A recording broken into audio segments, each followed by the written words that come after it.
ঠাকুরের লীলা অব্যর্থ, ব্যর্থ হতে পারে আমাদের মনোবৃত্তির।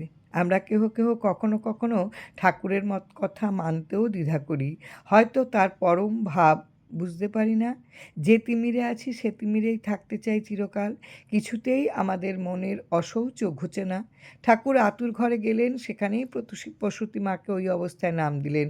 অশুচি হলেন না ঠাকুর, অশুচি হলো না মহানাম, শুচি হলো চঞ্চলার মার দেহ মন প্রাণ। এভাবে দেবার নেবার সাহস আছে কজনার? তবে কয়লা ধুইলে যেমন ময়লা যায় না, তেমনি আমাদের মনের ময়লাও যাবে কিনা জানি না। মৃত অশৌচে ঠাকুরের লীলা।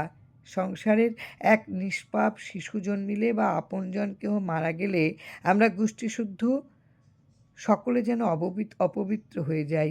এটা যতটুকু আমাদের মমতায়, তার চেয়ে বেশি নিজেদের অমঙ্গলের আশঙ্কায়। সর্বসুচিতার জন্য অশৌচ পালন অতি উত্তম, তবে অশৌচ পালন না করলে যদি অন্যেরা কিছু বলে, যদি কোনো ভূত চেপে ধরে, এসব না মানলে যদি ভূতে গিলে ফেলে, এসব ভূতের ভয়ে, লোকের ভয়ে আর নিজের অমঙ্গলের আশঙ্কায় আমরা অহেতুক বাড়াবাড়িও করি। অশৌচ বলে প্রাণের ঠাকুর সেবা পূজার কথাও ভুলে যাই, আবার বন্ধও করে ফেলি মঙ্গলময় ঠাকুরের সব কাজ। জয় রাম, জয় রাম। নমস্কার। ঠাকুরের কৃপায় আজকে ঠাকুরের এক লীলা প্রসঙ্গ। জননা শৌচ বা জাতকা শৌচে ঠাকুরের লীলা। আসামের ডিব্রুগড়ে অনুপমা ভট্টাচার্যের বাড়ি।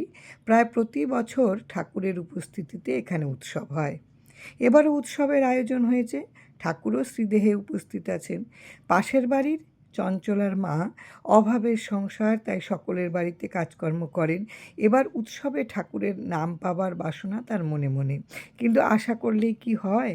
উৎসবের মাত্র 2 দিন আগে তিনি হলেন পুত্র সন্তানের জননী, তাই এবার উৎসবেও আর যাওয়া হলো না, নাম নেওয়ার আশাও পূর্ণ হবে না। উৎসবের দিন সকালে ঠাকুর কাহাকেও কিছু না বলে নিজের বিছানা হতে সোজা চলে এলেন চঞ্চলার মার আতুর ঘরে। এখানে হঠাৎ ঠাকুরকে দেখে চঞ্চলার মা আঁতকে উঠলেন। বাবা, এ যে অশৌচ ঘর। ঠাকুর তাকে বললেন, না মা, অশৌচ শৌচ মনের, নেন আপনার নাম। ঠাকুর আতুর ঘরেই চঞ্চলার মাকে নামাশ্রয় দিলেন।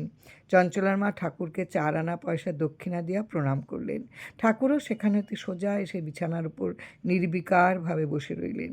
ঠাকুরের এই লীলায় আমাদের কি শিক্ষা দিলেন, আর আমরাই বা কী শিখলাম? এতে কি আমাদের মনের দ্বিধা কাটবে? যদি না কাটে, তাহলে কি ঠাকুরের লীলা ব্যর্থ হবে? তবে মনে রাখতে হবে, ঠাকুরের লীলা অব্যর্থ। জয় রাম, জয় রাম।